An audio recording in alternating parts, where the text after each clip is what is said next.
So Abang Su perasan dekat atas kereta tu ada something.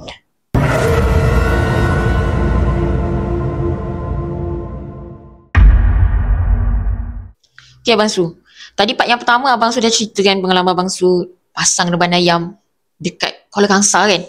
So Abang sudah cerita dah pengalaman. So sekarang ni part 2, apa pula yang terjadi? Apa lagi pengalaman Abang Su? Okay, untuk kisah yang kedua ni pula, bagi Abang Su agak seram, tapi tak tahulah kalau bagi orang lain macam mana. Okay, kisah ni berlaku baru lagi, yang ni tahun lepas, 2024. Waktu ni Abang Su dapat tugasan ataupun ada job untuk kita buat pembekalan anak ayam, anak itik ke seluruh negeri, di Semenanjung Malaysia. Kelantan, Terengganu, Perak, Selangor, ke semua negeri di Semenanjung lah, kita bekalkan anak ayam. So kisah ni terjadi waktu Abang Su dan kawan Abang Su, kami pergi trip ke Kelantan. Waktu tu kita tak bawa banyak, lebih kurang 3,000 ekor anak ayam, anak itik. Kita campur lah waktu tu, ada anak ayam, anak itik, anak puyuh sikit, lebih kurang 3,000 ekor. Dan kita pergi menaiki van waktu tu. Dan kisah ni bermula waktu kami bergerak untuk perjalanan kami ni. Kami bergerak pada pukul 10 malam daripada Perak, daripada kita punya reban, daripada HQ lah. Daripada HQ dalam pukul 10 malam. Berapa orang masa tu? Waktu tu kita pergi berdua saja. Abang Su first driver. Lepas tu kawan Abang Su ni jadi kelendan. Tapi nanti bila sampai sana biasa kita akan tukar lah. Kita akan tukar-tukar. Okay. So untuk perjalanan yang pertama ni Abang Su yang bawa dulu. Kita bertolak dari sini pukul 10 malam. Kemudian untuk ke Kelantan tu kita lalu jalan Gua Musang. Biasa orang akan lalu jalan sama ada Gerik ataupun ikut LPT lah. Tapi macam kami ikut jalan Gua Musang. Pasal Abang Su tak ingat, kita dah lalu beberapa area lah, Gua Musang. Cuma kalau siapa yang biasa ke Kelantan mungkin dia tahu jalan ni. Tapi kita ikut jalan tu lah. Tak silap Abang Su kita lalu Cameron juga. Tak silap lah, lalu Cameron dan lalu ke Gua Musang. Dan dijadikan cerita, jalan tu siapa yang pernah lalu memang sangat-sangat gelap. Jalan berbukit-bukit, banyak selekoh. Yang seramnya adalah waktu perjalanan tu, Abang Su bergerak naik van. Kemudian ada satu lagi tim Abang Su, 2 orang juga. 2 orang menaiki kereta. Tapi yang ni diorang tuju ke rumah customer yang order tak banyak, sikit je. So dia naik kereta saja. Waktu tu tak silap Abang Su dia bawa dalam kereta tu lebih kurang 200 ekor saja. Tapi still berdua juga. So kereta tu, kereta kawan Abang Su ni dia di depan van kita.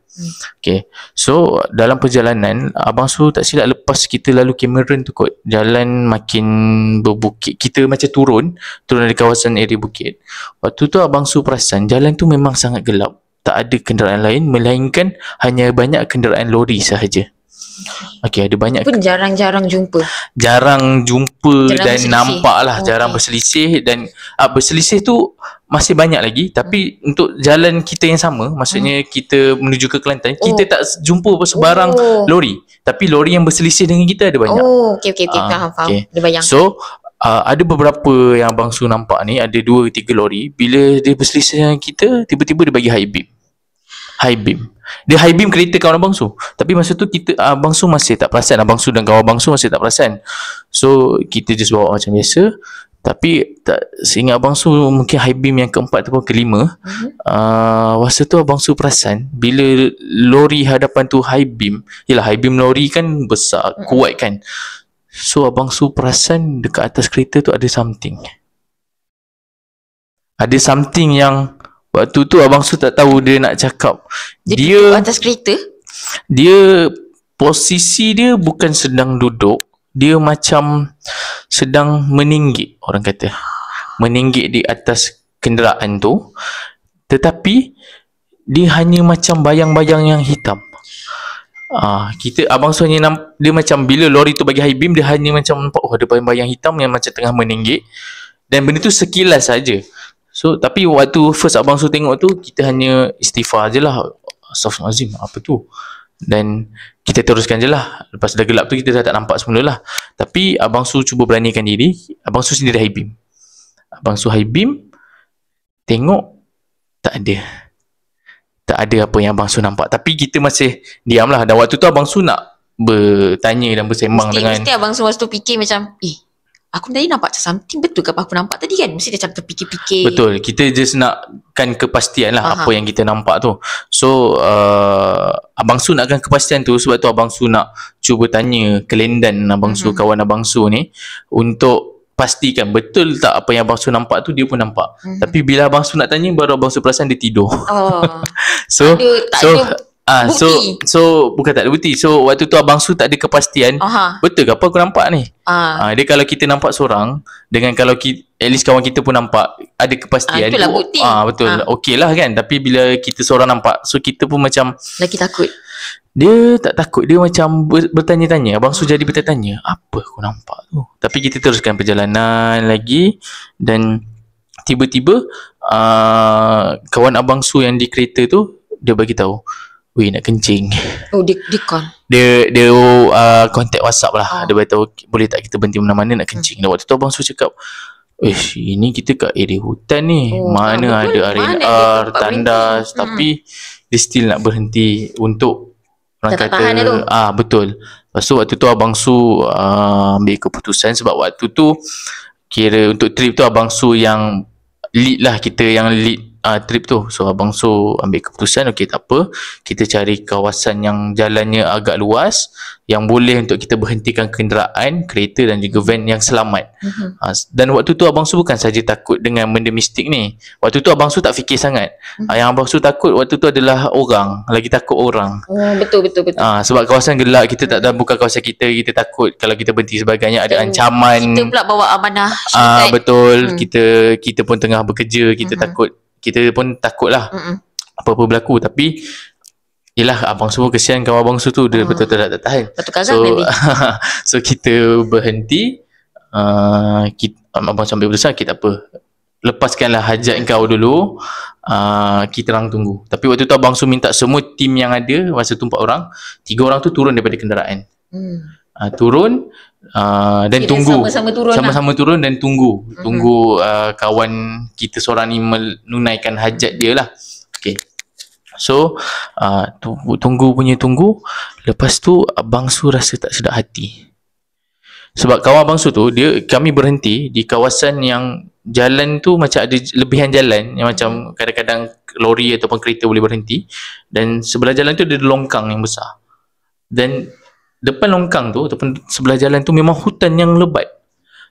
Waktu tu Abang Su tak sedap hati adalah apabila Abang Su rasa ada benda yang memerhati daripada kawasan hutan tu. Dan hutan tu ada benda yang memerhati kami.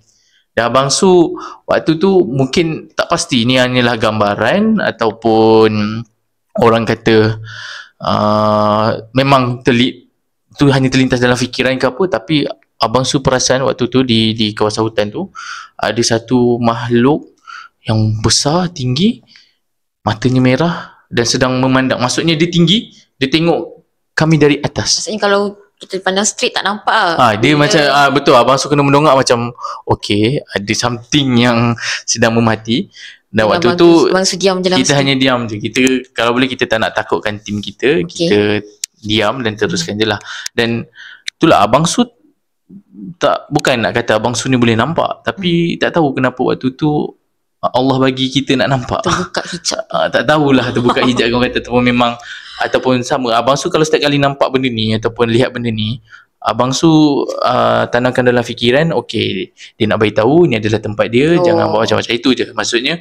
Dan dia menunjukkan diri dia tu supaya kita ni tak buat apa-apa. Itu saja. Kita berjaga adab lah, orang kata, untuk kita menjaga adab. So kawan Abang Su dah selesai, seterusnya kita terus sambungkan lagi perjalanan. Dan kita berpisah di, Abang Su tak ingat apa, tapi kita berpisah di area masjid lah. Waktu tu kita berhenti untuk solat subuh. Kemudian waktu tu kita berpisah sebab kawan Abang Su dia ikut jalan lain, Abang Su sambung ikut jalan lain lah. Destinasi berbeza. Destinasi berbeza waktu tu. So kita berpisah dekat situ. Dan sampai pagi tu baru Abang Su cerita dekat Kelendan Abang Su. Dan tapi Abang Su pun tak cerita dekat Kelantan tu. Sebab waktu tu Abang Su kenal Kelantan, kawan Abang Su yang Kelantan ni, dia memang jenis yang penakut sikit. Oh, lemah semangat. Lemah semangat, betul. Dan dia sebenarnya ada sixth sense. Dia ada sixth sense, dia boleh rasa benda tu ada dekat mana. Dan sebenarnya bila Abang Su cerita dengan dia, dia pun kata dia rasa benda tu. Of course dia ada sixth sense kan, dia rasa. Cuma Dia ignore. tapi dalam masa sama dia takut lah. Dan Yelah, dia kalau cerita, dia layan sama-sama takut tak sampai kerja. Betul, tak sampai destinasi. Tapi itulah satu lagi, mungkin sebab kita pun bawa benda hidup. Kita, Abang Su tak tahu, mungkin benda yang dia orang kata nak menumpang, nak ikut kita tu berminat dengan benda-benda hidup ni ke, mungkin makanan diorang. Abang Su pun tak pastilah. Kita tak pastilah nak kata itu makanan dia ataupun dia nak hanya bermain saja ke. Tapi ni yang Abang Su dapati, yang Abang Su nampak lah, inilah risiko-risikonya kalau kita bawa ternakan haiwan hidup ni. Yang Abang Su itu mengikut pengalaman Abang Su lah. Faham. Tapi kita memang biasa dengar kan, kadang-kadang ternakan dimakan sesuatu. Pernah dengar banyak hilang kepala. Mungkin sebab tu kot dia ingatkan makanan dia nak. Betul. Dan Abang Su bukan selalu, tapi ada beberapa cerita yang Abang Su dengar, ternakan tu mati dengan sadis, tapi cara dia mati tu tak macam seperti orang kata buatan orang ke, ataupun seperti haiwan yang tak buat, macam manusia yang betul membunuh, ataupun tak macam haiwan liar yang makan. Betul.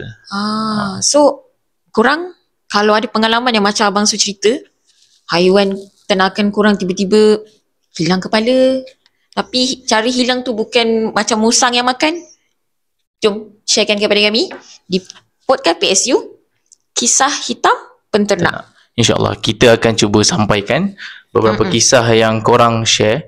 Ikutkan kita ada dah beberapa kisah yang rakan peternak kita kongsi, tapi untuk episod pertama ni Abang Su rasa cukup untuk Abang Su kongsi pengalaman Abang Su dahulu. Okay, untuk kisah-kisah rakan peternak ni kita akan kongsikan pada episod yang kedua nanti. Betul.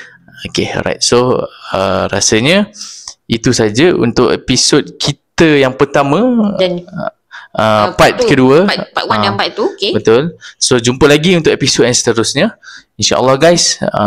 Kalau korang rasa tertarik dengan video ni, boleh komen, ada soalan dan sebagainya boleh komen, ataupun korang nak berkongsi kisah korang di komen pun boleh, tak ada masalah. Betul. Korang boleh komen ataupun kontak dekat kita punya bio, ada link. So kita akan bacakan kisah korang, jangan segan-segan. Okay. So guys, jumpa lagi dalam podcast PSU yang seterusnya, Kisah Hitam Penternak. Dalam kisah ini bukan hanya ternakan yang dipelihara,